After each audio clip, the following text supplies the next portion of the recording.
بسم اللہ الرحمن الرحیم۔ السلام علیکم ورحمۃ اللہ وبرکاتہ۔ روزہ توڑنے کا کفارہ کیا ہے؟ تو ناظرین کرام، آج کفارے کے مسائل بیان کیے جائیں گے۔ کفارہ شریعت میں کسی گناہ کو چھپانے یا مٹانے کے لیے جو چیز دی جاتی ہے اسے کفارہ کہا جاتا ہے۔ روزے کا کفارہ یہ ہے کہ ایک غلام آزاد کرے۔ اگر غلام آزاد نہیں کر سکتا تو 2 مہینے کے مسلسل لگاتار روزے رکھے۔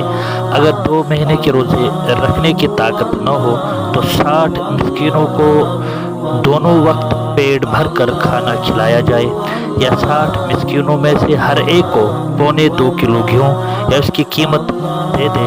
البتہ ایک ہی مسکین کو 60 مسکینوں کا غلہ دیا یا اس کی قیمت ایک ساتھ دے دینا یہ جائز نہیں ہے۔ ہاں، یہ جائز ہے کہ ایک ہی مسکین کو 60 روز تک 2 وقت کا کھانا کھلایا جائے، یا ایک دن کا غلہ 2.25 کلو ہر روز دے دیا جائے، چاہے کہ وہ ایک ہی ہو، اور یہ جائز ہے۔ اور اگر ایک رمضان میں کہیں روزے توڑ ڈالے ہیں تو ان سب کی طرف سے ایک ہی کفارہ واجب ہوگا۔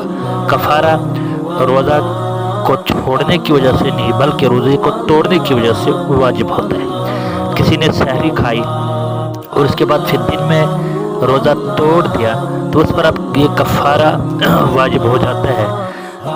ایک کفارہ روزے کا کفارہ یہ ہے کہ اگر ایک روزہ بھی توڑا ہے تو مسلسل 2 مہینے کے روزے رکھے، یا ایک غلام آزاد کرے، یا 2 وقت کا پیٹ بھر کر 60 مسکینوں کو کھانا کھلایا جائے، یا جس کی ابھی جو تفصیل گزر چکی ہے اس کو کفارہ کہا جاتا ہے۔ البتہ اگر روزہ توڑا نہیں بلکہ چھوڑا ہے، سرے سے سحری نہیں کھائی ہے، تو اس پر اب اس روزے کی قضا واجب ہے، کفارہ نہیں، بلکہ قضا یہ ہے کہ جتنے روزے چھوڑے ہیں عید کے بعد اتنے روزے پورے کرنے اس پر ضروری ہے، واجب ہے۔